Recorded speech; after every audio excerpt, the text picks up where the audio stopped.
아기 예수님께 처음으로 찾아왔던 가장 귀한 손님들이 바로 동방박사 세 사람이었다는 이야기를 우리가 너무나 잘 알고 있지 않습니까?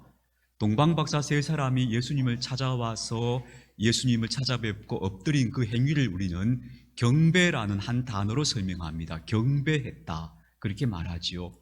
근데 그 경배에는 그들의 마음, 고백, 내용이 들어 있습니다. 경배라는 한 단어 속에 들어있는 내용이 뭐냐 하면 세 가지 예물이었습니다. 이건 단지 선물이 아니고 그 선물 속에 들어있는 고백이 있는 겁니다. 이게 뭐냐 하면 첫 번째 황금이 있었죠. 황금은 왕께 바치는 겁니다. 가장 존귀한 자에게 바치는 것이 황금이었던 거죠. 우리 지난주에도 금관 이야기가 꽤 떠들썩했죠. 말하자면 당신이 가장 존귀한 사람입니다라는 걸 상징하는 게 금입니다. 두 번째는 유향입니다. 유향은 신에게 제사 드릴 때 살라 드리는 그 향료가 유향입니다. 그러니까 이거는 신적인 권위를 가진 사람에게 바치는 겁니다. 모략은 뭐냐? 모략은 인간의 죽음과 깊은 관련이 있습니다. 고귀한 사람이 죽음을 맞이하면 그의 시신에다가 모략을 발라드립니다. 일종의 방부제 내지 향료 역할을 하는 건데요. 그래서 이 세 가지는 어떤 뜻을 가지고 있는가 하면 당신은 존귀한 왕이십니다 라는 고백을 담고 있다고 볼 수 있고요. 또 당신은 영적인, 신적인 존재입니다 라는 것을 담고 있고, 또 당신은 이 땅에서 희생 제물이 되실, 죽음을 죽으실 분입니다 라고 하는 의미를, 물론 동방박사들이 그것을 다 알고 드렸다기보다는 그들이 드린 예물들이 그런 의미를 담게 되었다고 봐야겠죠. 그래서 경배라는 한 단어 속에는 이 세 가지 구체적인 선물이 들어있었다, 이렇게 설명해야 할 겁니다. 우리 오늘 감사에 대한 이야기를 서로 나누고 싶습니다. 오늘 우리가 읽은 말씀은 본문 말씀 시편 136편을 다 읽지 않았습니다만, 이것은 하나님이 세상을 창조하셨습니다 한 고백으로부터 시작해서 출애굽의 전 과정을 다 세세하게 되새깁니다. 그러면서 하나님께 감사하자, 이렇게 말하는 겁니다. 시편 136편 시작이 여호와께 감사하라 이렇게 시작하고 있고요. 각 문장마다 감사하라, 감사하라, 감사하라가 계속 들어 있습니다. 자, 이 이야기를 통해서 우리가 감사에 대한 이야기를 하고 싶은데요. 여러분, 이런 생각을 한번 해보십시다. 출애굽의 과정은 굉장히 파란만장한 과정이었습니다. 수많은 사람들이 거기 얽혀 있었고 수많은 사건들이 났습니다. 근데 그것을 한마디로 정리해서 여호와께 감사하라, 우리를 구하신 이에게 감사하라, 비천한 자리에서 우리를 이끌어내신 이에게 감사하라, 그렇게 말하고 있는 거예요. 그렇다면 그 감사 속에는 수많은 결의 고백과 마음들이 거기 들어있다고 봐야겠죠. 그래서 그 많은 마음들을 한데 묶어서 하나님께 감사하라, 이렇게 말하고 있다고 보아야 할 것입니다. 저는 오늘 이런 말씀을 드리고 싶어요. 우리가 하나님께 감사하라 했을 때 그 감사를 하나의 큰 선물 상자라고 생각해 보십시다. 우리가 하나님께 올려드리는 선물 상자예요. 상자가 멋있어요. 감사라고 적혀 있어요. 문제는 그 감사의 선물 상자 안에 뭐가 담겨 있어야 하느냐 하는 거예요. 어떤 내용이 그 선물 상자 안에 들어 있어야 진짜 하나님이 기뻐하시는 참 감사가 될 수 있는가 하는 이야기를 같이 좀 나누려고 하는 겁니다. 그럼 우리가 하나님께 감사한다고 했을 때 그 하나님을 향하는 감사가 어떤 감사가 되어야 하느냐 하는 거죠. 그 첫 번째가 뭘까? 하나님이 어떤 분인가? 라고 우리에게 묻는다면 우리가 무엇보다도 제일 먼저 해야 할 대답은 이걸 겁니다. 우리에게 생명을 주신 분입니다 라고 고백해야 될 겁니다. 우리가 살아있기 때문에 하나님을 인식하는 거 아닙니까? 우리가 살아있기 때문에 지금도 하나님과 예배드리고 우리의 삶을 사는 거 아닙니까? 그러니까 기본적으로 인간은 생명이라고 하는 것이 인간을 규정할 수 있는 최고의 가장 1차적인 그 존재 규명이죠. 살아있다는 겁니다. 그러기에 하나님께서 우리에게 주신 최고의 선물은 생명인 겁니다. 삶인 겁니다. 그 하나님은 누구시냐? 우리에게 삶을 주신 분이다 라고 얘기할 수 있죠. 그래서 우리가 드려야 할 첫 번째 감사의 내용물이 뭐냐 하면 삶에 대한 감사입니다. 다른 말로 삶에 대한 긍정입니다. 하나님이 내게 삶을 주셨음을 긍정하고 감사할 수 있어야 하나님께 드리는 감사가 온전한 감사가 되고 그게 진짜 감사인 겁니다. 맨날 우리가 입술로 아유 힘들어 죽겠다, 이놈의 인생 언제까지 이 집을 내가 벗어야 되겠느냐, 만약 이런 푸념 속에 살고 있다면 그 사람이 예배당에 와서 하나님 감사합니다 라고 했다고 해서 그게 감사가 될 수 없죠. 진짜 감사는 하나님이 주신 그 삶을 긍정하고 받아들이는 것이, 그게 우리가 드려야 할 첫 번째 감사할 것이고, 달리 말하자면 삶에 대한 긍정이 바로 하나님을 향한 감사다, 이렇게 말할 수 있을 겁니다. 하나님께서 나에게 주신 삶을 기꺼이 받아들이고 잘 살아봐야지 하는 의지, 이 마음을 먹는 것, 만약 이게 빠져 있다면 우리의 감사는 그저 빈 선물 상자에 불과할 겁니다. 바람이 빠진 거예요. 진짜가 없는 감사인 거예요. 진짜 감사는 하나님이 내게 주신 삶을 내가 긍정하고 내게 주어진 삶의 자리에서 내가 잘 살아야지, 그 의지가 들어있어야, 삶에 대한 긍정이 들어있어야 그게 진짜 감사인 거죠. 제가 그 지난 추석에 그 조용필 씨의 콘서트 보고 나서 요즘 조용필 씨 노래를 자꾸 듣게 되는데요, 그 노래 중에 이런 노래도 있어요. 바람이 전하는 말이라고. 이 가사가 되게 좋아서 가사를 쫙 한번 생각해 봤더니 아, 이거 이런 거구나 싶어요. 시작이 이렇게 시작돼요. 내 영혼이 떠나간 뒤에, 내 영혼이 떠나간 뒤에, 이렇게 시작해. 그래서 그 내용을 쭉 가사를 보니까 아, 이거는 이별인데 어떤 이별인가 하면 사별이구나. 죽음을 겪으면서 이별하는 내용을 다루고 있는 것 같아요, 느낌이. 근데 그 마지막에 가서 그 마지막 가사가 재밌어요. 뭐라고 얘기하는가 하면 마지막에 이렇게 말해요. 착한 당신 속상해도 인생이란 따뜻한 거야. 착한 당신 속상한 일이 많겠지만 그러나 인생은 따뜻한 거야, 좋은 거야, 잘 살아봐 라고 하는 말이 마지막이에요. 이게 삶의 긍정이에요. 인생에 우여곡절이 많지만 그럼에도 불구하고 살아있다는 건 좋은 거야. 삶은 귀한 거야. 잘 살아보자. 이게 삶의 긍정이에요. 이 삶의 긍정이 하나님께 드리는, 하나님을 향하는 감사인 것이죠. 이게 빠지면 감사 아니에요. 그래서 우리가 내게 주신 삶을 긍정하는 것이 하나님을 향한 감사다 하는 것을 먼저 생각하십시다. 근데 여러분, 이 긍정이란 게 그렇구나 싶어도 사실 그렇게 간단치 않죠. 왜냐하면 우리 삶에 부정하고 싶은, 받아들이고 싶지 않은 일들이 얼마나 많습니까? 보고 싶지 않은 일들이 얼마나 많이 벌어집니까? 근데 어떻게 삶을 긍정할 수 있을까? 그냥 좋아요, 좋아요, 나 좋아요, 이 자기 감상에 젖어 사는 삶을 삶의 긍정이라고 말할 수 있을까요? 아니죠. 우리는 삶이 얼마나 고달픈지, 삶에 쓴맛 나는 일들이 얼마나 많은지를 잘 알고 있습니다. 그럼에도 불구하고 삶을 긍정할 수 있는 길은 어디에 있을까? 저는 성경이 우리에게 가르쳐 준다고 생각하는데요, 그게 뭐냐 하면요, 삶을 어떻게 바라보는가 하면 삶을, 본향을 찾아가는 순례로 보는 겁니다.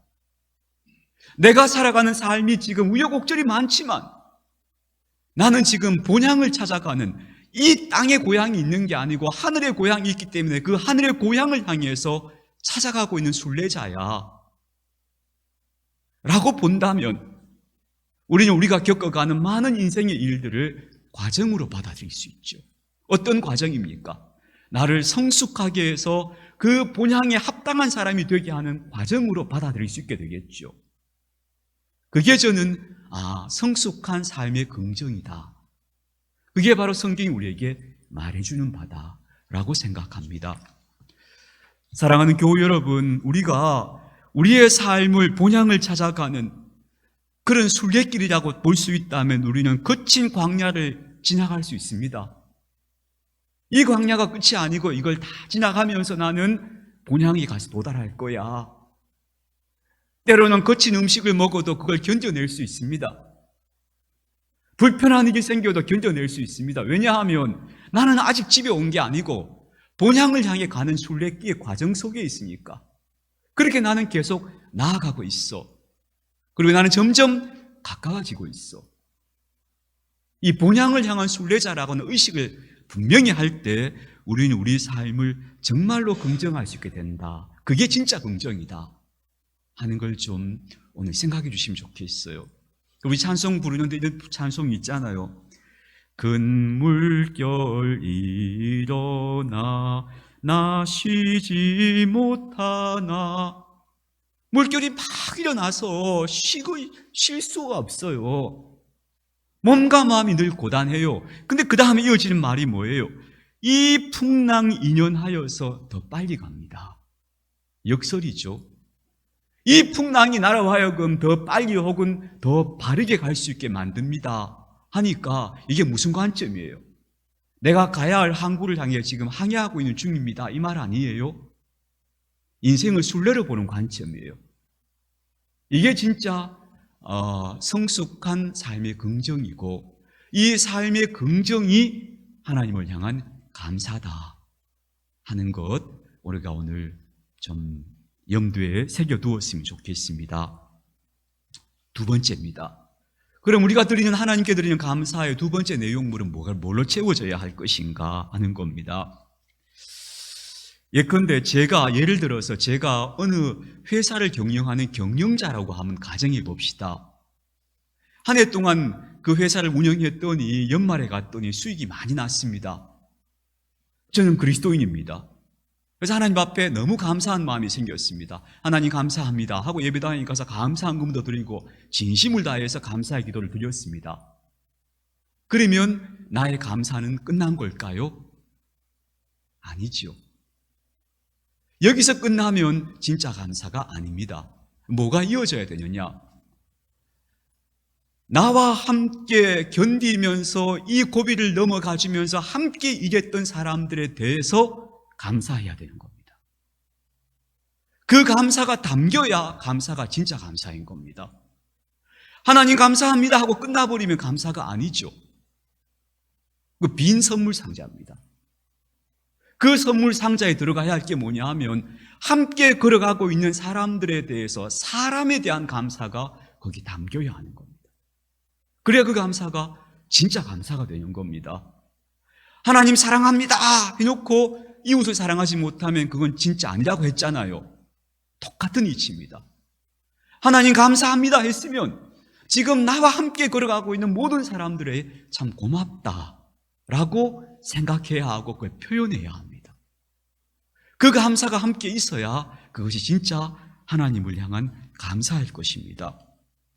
돌아보면 고마운 사람들이 많죠. 근데 인간은 그렇게 구조화되어 있어요.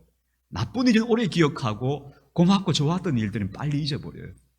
그래서 감사했던 사람들은 잊어버리고 상처 준 사람들만 오래 각인돼 기억이 나요. 근데 여러분, 이거 애쓰셔야 합니다. 상처 준 사람은 잊고 고마웠던 사람들을 자꾸 되새기면서 감사하려고 해야 합니다.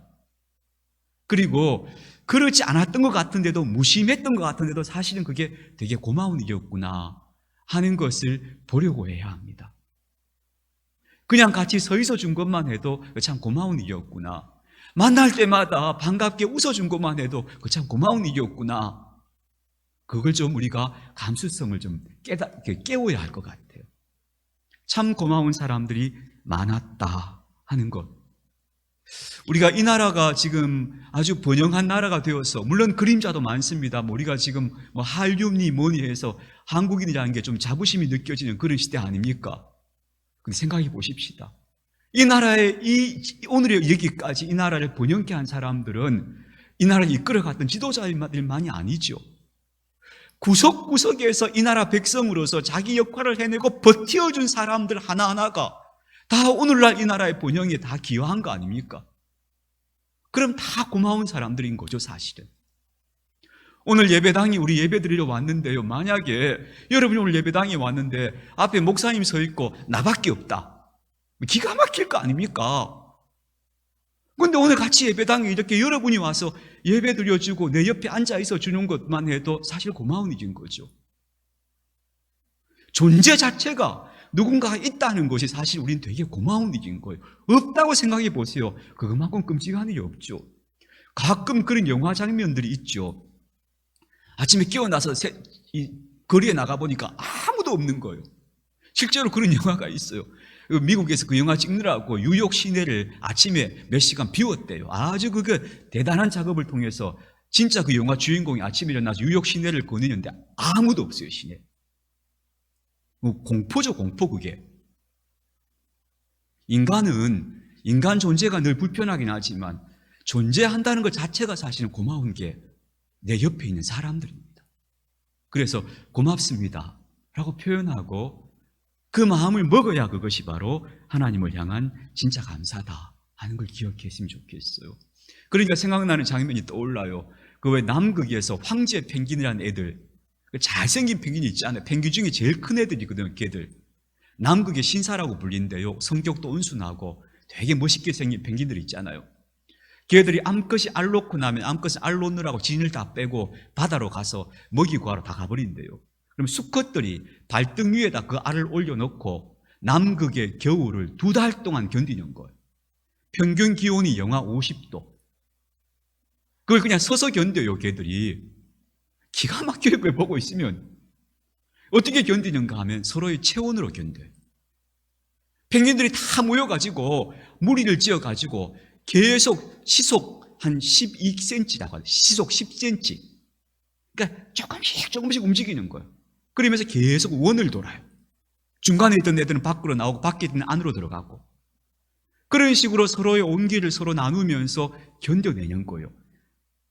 영하 50도를 그렇게 견뎌요. 그걸 2달 동안 버티고 서서 견뎌요, 걔들이. 놀라운 생명체고요. 놀라운 장관이에요. 만약 거기 펭귄이 한 마리만 있으면 걔들 다 얼어 죽어요. 그 추위를 같이 견디는 거예요. 험한 세월을 같이 견뎌준 사람들도 참 고맙다. 참 고맙다 하는 마음 내십시다. 그 마음 먹어야 우리가 하나님께 드리는 감사의 상자에 진짜 예물을 채우는 겁니다. 세 번째로입니다. 세 번째로 우리가 정말 거기 채워야 할 진짜 감사는 뭘까요? 예수님께서 너희는 남을 비판하지 말라고 몇 차례 말씀하셨잖아요. 제발 좀 비판 좀 하지 마라 하셨어요. 근데 비판하면 어떻게 되는가 하면 네가 그 비판 받는다 하셨어요. 내가 누구 비판하면 그 사람 날 보고 비판할 거다. 이거 당연한 이야기고요. 더 심각한 문제가 있어요. 비판이 문화가 되면 그때부터는 어떤 생각이 들어지는가 하면 그 비판이 내면화돼요. 내면화. 내 속에 딱 프로그램이 돼요. 그래서 그 다음부터는 누구를 비판하는가 하면 내가 나를 비판하는 거예요. 내가 나를 비판하는 거예요. 조금만 실수를 해도 내 속에서 아우 내가 왜 이러나 계속 그렇게 자기를 비판하고 있는 거예요. 자기를 질책망하고 자기를 비판하고 자기를 잠시도 가만 놓아두지 않고 들들 볶고 있는 거예요. 그게 비판이 문화가 되면 발생하는 현상이에요. 지금 우리가 그렇잖아요. 사람들이 얼마나 자기를 들볶고 사는지요. 근데 여러분 정말 우리가 잊지 말아야 할 저는 그 감사의 상자에 담아야 할 게 뭐라고 생각하는가 하면 자기 자신을 향해서 아유 아무개야 너 수고했다 그 한마디를 거기 담아야 돼요. 나의 수고를 인정해야 돼요. 나의 수고를. 나는 맨날 실수만 하고 잘못하기만 하고 계속 어리버리해서 오늘 이 지경에 이르렀구나 그렇게 보지 말고 그게 자기 자체가 하는 거예요. 그게 아니고 아유 그래도 그나마 너는 정말 애를 쓰며 여기까지 왔구나 수고했다. 수고했다고 자기 자신을 다독거려줘야 돼요. 그게 어디 들어가야 되는가 하면 하나님을 향한 감사의 선물 상자에 그게 들어가야 진짜 감사해요. 왜냐하면 하나님이 내게 생명 주셨고 나를 부족한 존재로 만드셨잖아요. 근데 그 부족함을 가지고 내가 여기까지 견디며 살았잖아요. 그 하나님을 향한 진짜 삶의 긍정이 뭐예요? 나를 향해서 수고했다고 다독거리는 거예요. 이게 없는 사람은 하나님 앞에 서 있는 자기 존재를 안 받아들이는 사람. 그래서 하나님의 감사의 상자가 그 빈 상자 되는 거예요. 하나님을 향한 진짜 감사, 향한 감사는 자기를 다독거려주는 거. 그게 그 감사의 상자에 들어가야 한다 하는 거 기억하십시다. 사회적인 성공, 실패, 성과를 가지고 자기를 판단하지 마시기를 바랍니다. 우리 나중에 하나님 앞에 서거나 아니면 내가 인생의 마무리쯤 가면요, 그 아무 의미가 없어집니다. 그게. 그런 성공, 실패의 기준으로 남을 판단하면 그게 나중에 다 자기를 그렇게 판단하게 되어 있습니다. 그렇게 판단하지 마시고요, 애썼다, 수고했다, 참 그래도 여기까지 와줘서 고맙다라고 자기 자신을 다독거리셔야 합니다.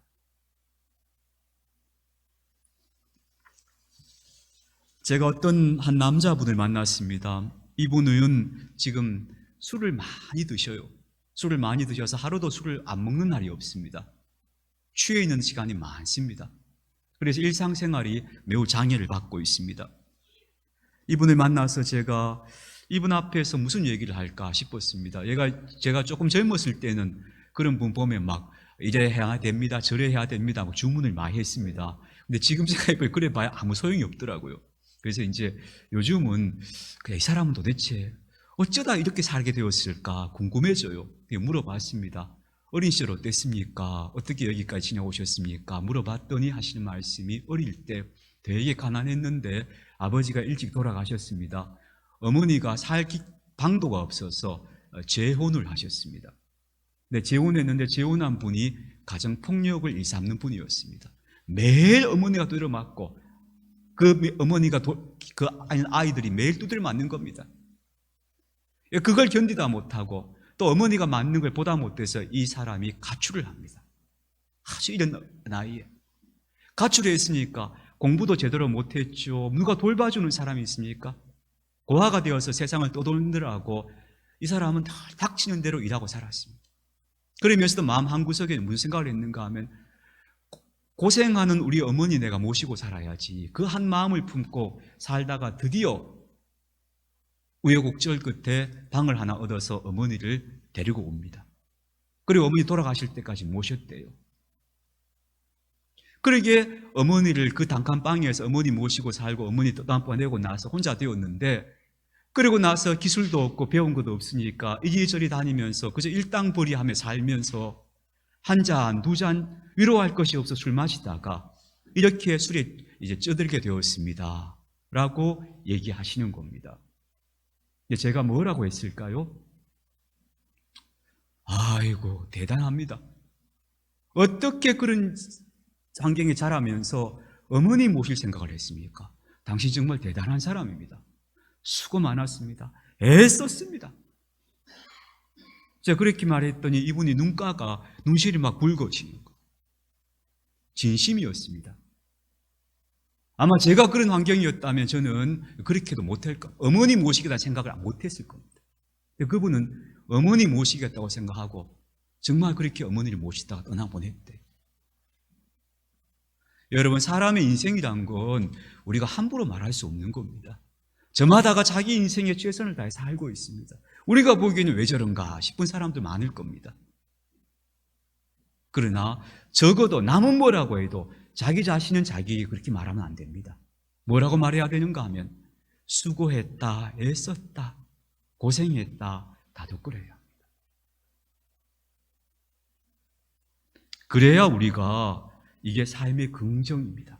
근데 만약에 사람이 자기 자신을 그렇게 인정하지 않잖아요. 몰라주잖아요. 그럼 그거 큰 병이 됩니다. 그 대표적인 증상이 우울증입니다. 자기 수고를 인정하지 않으면 마음과 몸에 병이 옵니다. 여러분, 우리가 하나님께 올려드려야 할 감사의 선물 상자는 이게 들어가야 합니다.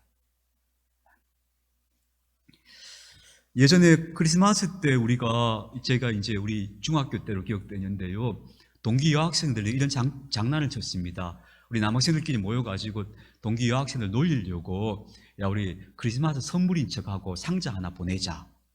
그래가지고 상자에다가 막 선물이라고 막 적어 놓고 막 꾸며가지고 큰 상자를 하나 우리 동기 여학생들 집 명의로 이제 교회에 선물 나누기 할 때 탁 올려놨습니다.